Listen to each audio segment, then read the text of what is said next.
Hi and welcome or welcome back to my channel.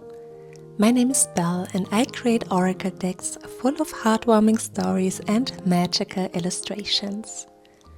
Today I'll take you behind the scenes of the illustration process for my first oracle deck, the Witch Cat. Last week I shared the first half of painting the scene and today we'll be finishing the illustration. I'd like to share the inspiration behind the scene for the card box and why I decided to make adjustments to the original version. Because I already finished the deck and ordered a sample copy with which I've worked with for a couple of months now. I'm so glad I gave myself that time to really get to know the creation so far and detect tiny details that I didn't fully resonate with. Now I've made all the adjustments and am almost ready to order a second sample deck. So hi, here I am with my face and all, because I wanted to of course show you the sample that I ordered. So this is the sample deck, the first version, the original version. And you know, this is the first time that I've created an oracle deck from start to finish. So at the beginning, I didn't have the skills yet. I didn't really know what to do. So I kind of leaned on the design for the card box on other oracle decks that I admire and love. And actually, let me grab one so you can see what I mean. So I absolutely adore the Seasons of the Witch oracle decks. This is not sponsored or anything, of course not, but I just want to show you what I mean when I say I leaned on the presentation or design of the card box. So we have the illustration on the front of the card box, and on the sides we have the title repeated. So I do not have a barcode, but so we have the little stars and we have, as I said, a title. And I, as I didn't really know what to put on the sides of the box, kind of did the same, but in a not so good way, because the stars are not really that bright. The title is a bit small, especially the Akashic Records Oracle line is really small, so you can't really read it. And what I want to say by that is that, yeah, I didn't have the skills. I didn't really know how to design a card box for an oracle deck because I've never done it. So by now I've learned so much. And in working with the deck for a while, I could really find out how I wanted to have the whole deck look like. So not even the inside, also the box, because I find the boxing of a product so important. When I receive something that is boxed beautifully, it just makes the whole experience much more, I don't know, delicious. So I really wanted the outside of the deck, the box, to represent the inside, to represent the spirit of this oracle deck. So I'm gonna put that one aside again. And yeah, I really love how Lottie turned out, the witch cat. I love the design. I love the scene that I've picked. But now, as I have much more space, because I included the sides of the deck of the card box as well, you can see me paint much more details. Before I start to ramble or just say too many words, let's start with the painting process and I'll share my thoughts along the way.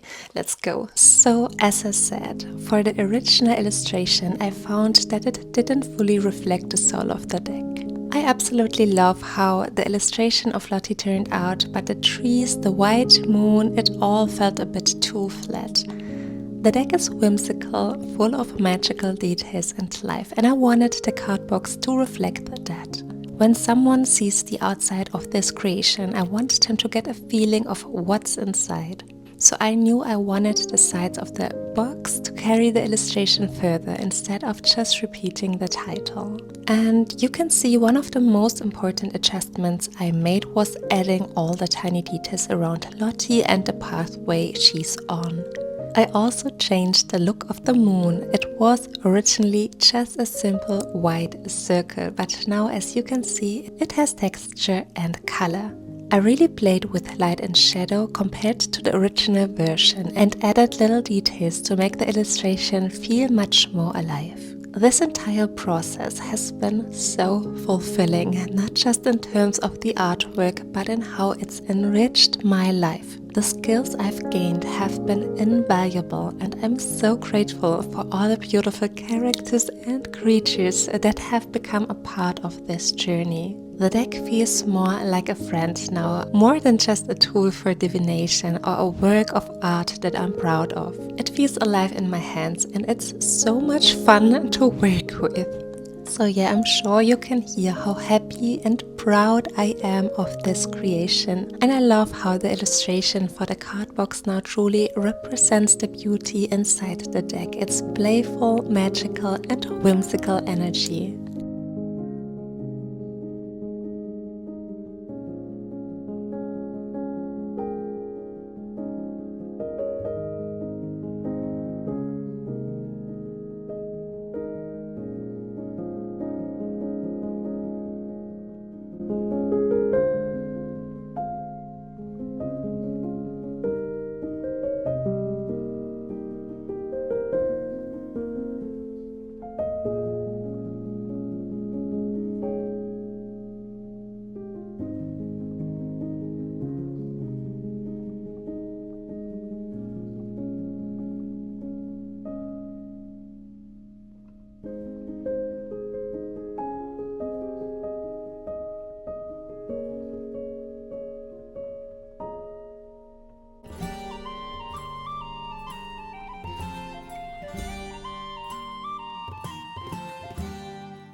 wait to show you the finished product, because when the illustration is on the box again, it looks different again. So I'm excited how it's going to turn out. If you want to see how the finished product looks like, I would love for you to subscribe to that channel, and also I would absolutely love for you if you want to bring this deck to life, to support me at my Kickstarter campaign. So if you want to, please subscribe so you can get updates on when the project goes live, and that would make me so happy. And I know this is just a creation I'm so proud of. And I know that if you like the artwork and the little stories that I've shared so far in the behind the scenes videos, you are going to absolutely love this deck and find new friends along the way. I would love that for both of us. So without any further ramblings, without any further, I don't know, stretching out the video too long, I am sending you off. I'm so happy that you've spent this time with me today, and until next time, have a lovely time wherever you are. Bye bye.